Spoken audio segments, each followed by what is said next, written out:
la reforma educativa de nuestro país? Por supuesto que hay forma de echarla atrás, por supuesto que no solo hay forma, debe echar atrás, no una reforma educativa, porque no es ninguna reforma educativa, la reforma al artículo 3º constitucional aprobada hace 3 años ya casi, no tiene nada educativo, no habla de los planes, de los métodos, de los programas, no habla de nada educativo esa reforma, es una reforma para ir eliminando los derechos laborales conquistados por los maestros.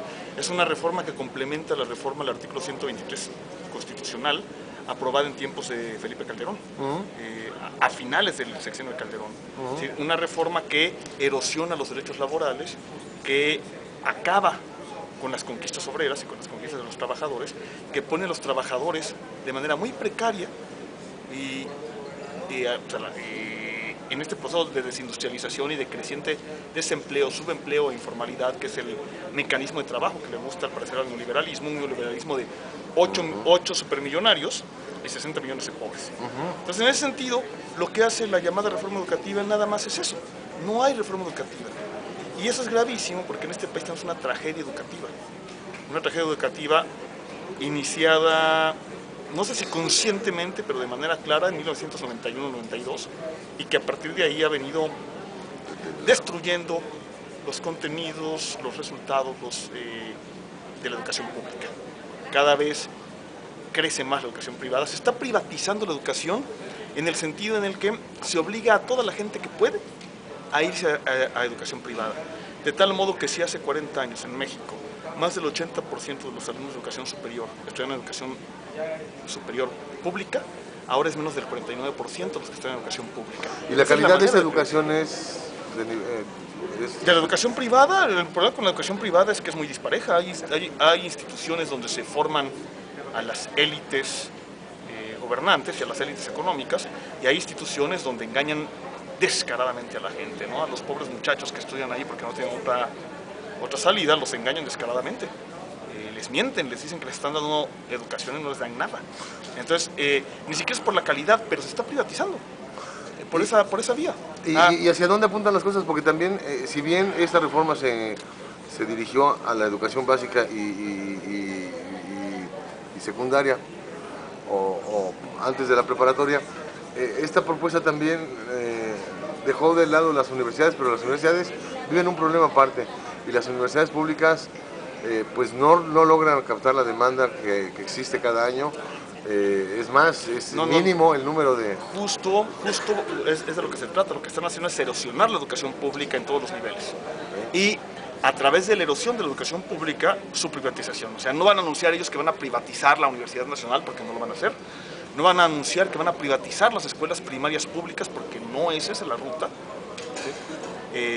Sino la ruta es irla devastando poco a poco y haciendo que la gente vaya prefiriendo las privadas. Pedro, ¿cuál es la apuesta entonces? ¿O qué va a pasar con este país con problemas en educación, con incrementos en los precios básicos de la canasta básica, con un aumento de la gasolina que dicen que no afecta a las clases pobres, pero pues a todo sector medio nos rompe los hijos tremendamente? ¿Cómo no va a afectar a las clases pobres? ¿Ya viste la tortilla? No, claro, claro. A la semana de que sube el precio de la gasolina, sube la tortilla. Pero los argumentos son estos, ¿no?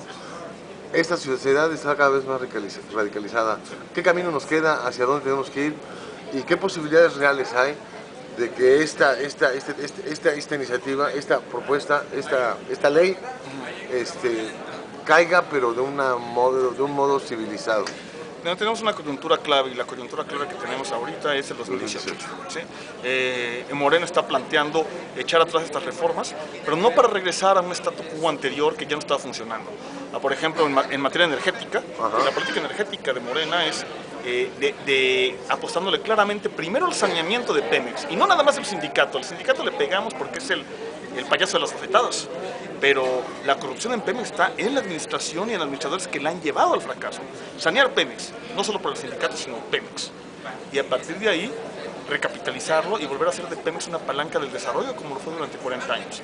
Entonces no es volver a un pasado que no queremos. Lo mismo pasa con la educación.